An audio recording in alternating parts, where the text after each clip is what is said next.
सम्माननीय बंधुओं, कल हमने हिंदुस्तान में इलाहाबाद के जज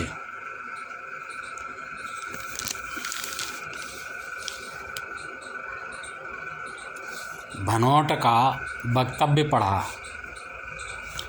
उसमें भी कह रहे हैं कि कश्मीर के छात्रों ने T20 मैच के अवसर पर भारत विरोधी जो नारे लगाए थे वो खोखले थे।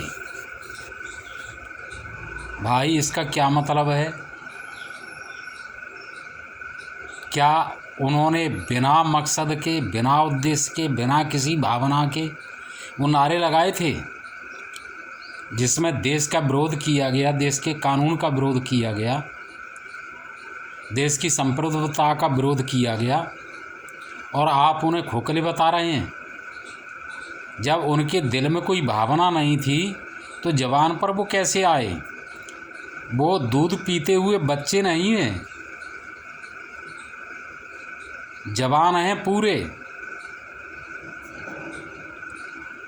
कि बच्चों की तरीके से उनके जवान पर जो आया सो बोल दिया। वे अपनी भावनाएं व्यक्त कर रहे थे, उद्देश्य व्यक्त कर रहे थे, इरादे व्यक्त कर रहे थे। नारे खोखले नहीं, सार्थक हैं। आप जज जैसे गरिमापूर्ण पद पर बैठे हैं, शब्दों को समझा करें। आपके कहने से कोई नारा खोखला नहीं हो जाएगा। दूसरी बात आपने कही, राष्ट्र की एकता कोई बांस की खपच्चियाँ नहीं है।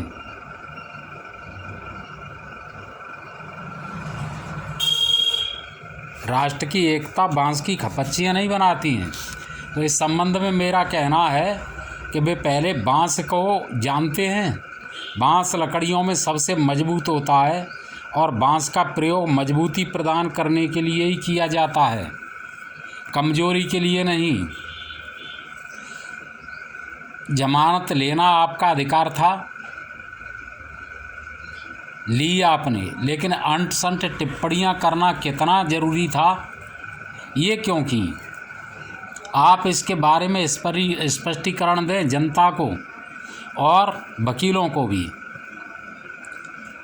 भारत के शाश्वत मूल्य हैं, यह आपने कहा, लेकिन मैं यह जानना चाहता हूँ कि कोई एक कम्युनिटी ऐसी भी है जो भारत के इन शाश्वत मूल्यों में कोई विश्वास नहीं रखती है, आस्था नहीं रखती है, उसे इससे कोई सरोकार नहीं है, कुछ लेना देना नहीं है। भारत का विभाजन इसका जीता जागता उदाहरण है। और कश्मीर का आतंकवाद 90 में गैर मुस्लिमों के साथ कश्मीर में किया गया सामूहिक दुर्व्यवहार और भारत की तमाम घटनाएं इस बात का उदाहरण है। आपको क्या दिख रहा है? आपने कहा है कि संवैधानिक मूल्य भारत की एकता सुनिश्चित करते हैं। आपने संविधान को कितना पढ़ा है? संवैधानिक एकता नस्तरों से बना हुआ लड्डू है। संविधान में तमाम बातें ऐसी हैं जो भारत की राष्ट्रीय एकता को, पब्लिक की सामूहिक एकता को, भाईचारे को तार तार करती हैं। यदि आपको संवैधानिक मूल्यों पर, राष्ट्रीय एकता का प्रतीक होने पर इतना ज्ञान है तो आप मुझे बहस के लिए बुला सकते हैं।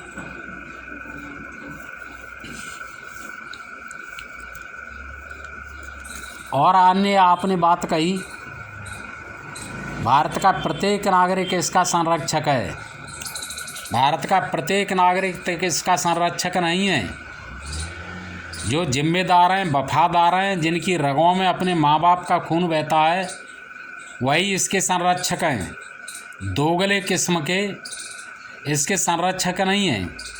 कितने लोग पकड़े जाते हैं जो पाकिस्तान के लिए या दूसरे देशों के लिए जासूसी कर रहे होते हैं। कितने लोग देश के साथ विश्वासघात करते हैं, कितने लोग देश के लोगों के साथ गंभीर अपराध करते हैं, जिसमें बम विलास जैसी घटनाएं होती हैं, सामूहिक नरसंहार होते हैं। आप समाज में नहीं रहते हैं, राष्ट्र में नहीं रहते हैं, आप कुछ भी सुनते समझते नहीं हैं। आप देश से और देश की घटनाओं से वाकिफ रहें, यही अच्छा है।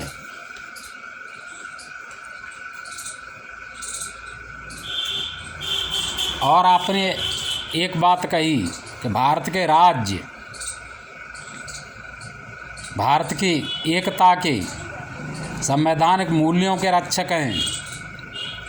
राज्य कितने रक्षक हैं ये राज्य जाने, ये अलग विषय है, लेकिन न्यायपालिका भी राज्य का अंग है। और इस तरीके से अपराधियों की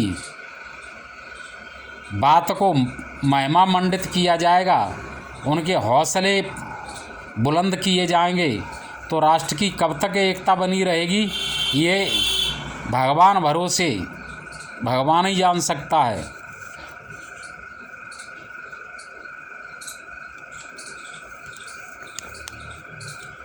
आगे आपने कहा कि वे छात्र जो पूरे भारत का भ्रमण करते हैं,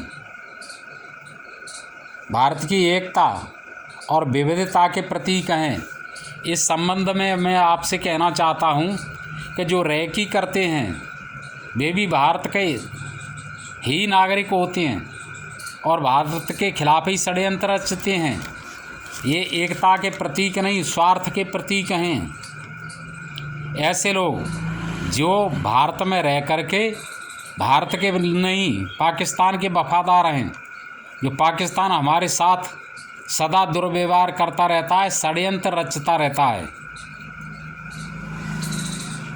कई पढ़े लिखे लोग आतंकवाद में संलिप्त पाए गए हैं, शिक्षक, वैज्ञानिक, व्यापारी, अधिकारी, इसके कितने न कितने उदाहरण हैं।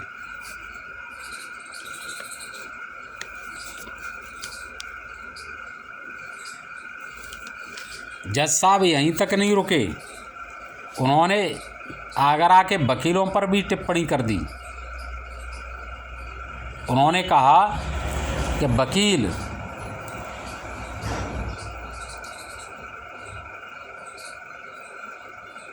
हर परिस्थिति में अपराधियों की भी कानूनी सहायता करने का प्रतिज्ञा करते हैं और जिसे कानून की सहायता की आवश्यकता हो उसे कानूनी सहायता प्रदान करते हैं। तो मैं जज साहब से यह कहना चाहता हूँ कि वकील भी अपना कर्तव्य जानते हैं और सब पैसे से नहीं बिकते हैं। कुछ देशभक्त भी होते हैं, कुछ का अपना स्वाभिमान भी होता है। जब इतना देशद्रोहपूर्ण काम किया जाएगा, वक्तव्य दिए जाएंगे, तो वकीलों का ज़मीर कैसे गवाही करेगा, कैसे तैयार होगा वकीलों का ज़मीर ऐसे देशद्रोहियों के पक्ष में खड़े होने के लिए। वकील कानून के साथ होते हैं, अपराधियों के साथ नहीं होते हैं।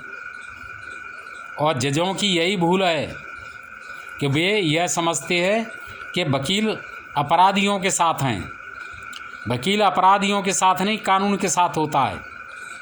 अपराधी भी यदि किसी वकील के पास जाता है, वकील उसकी पैरवी करता है, तो अपराध को माफ़ कराने के लिए या अपराधी को निर्दोष सिद्ध करने के लिए वह वकालत नहीं करता है। वह यह साबित करने की कोशिश करता है कि किन परिस्थितियों में अपराध हुआ, और यदि इरादतन अपराध था, योजनाबद्ध अपराध था, तो न्यायपालिका, न्यायाधीश उसे सुधरने का एक मौका दे, उसे हल्का दंड दे। वकील कभी यह नहीं कहते हैं कि अपराधी को छोड़ दिया जाए।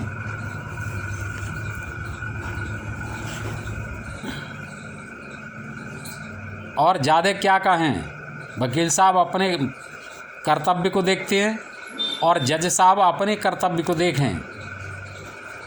जय हिंद, नमस्कार।